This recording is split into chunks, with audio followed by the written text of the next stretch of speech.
अथ तृतीयोऽध्यायः। अर्जुन उवाच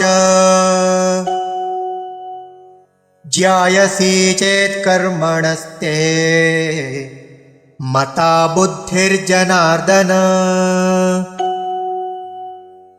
तत्किं कर्मणि घोरे मां नियोजयसि केशव।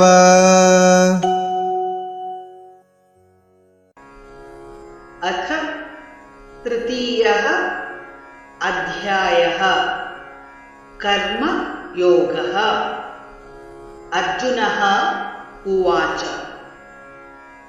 ज्यायसि चेत् कर्मणः ते मता बुद्धिः जनार्दन तत् किं कर्मणि घोरे मां नियोजसि केशव।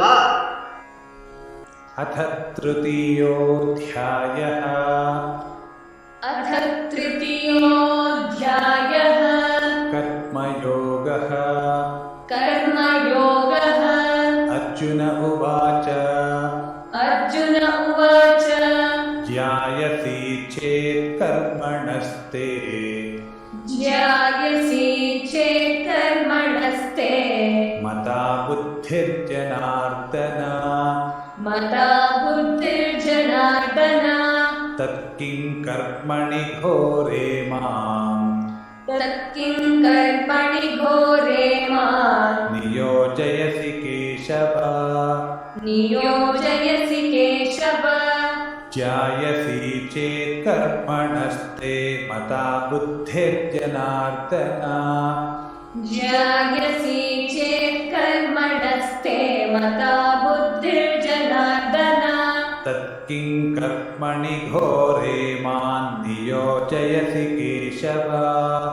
तत्किं कर्मणि घोरे मां नियोजयसि केशव।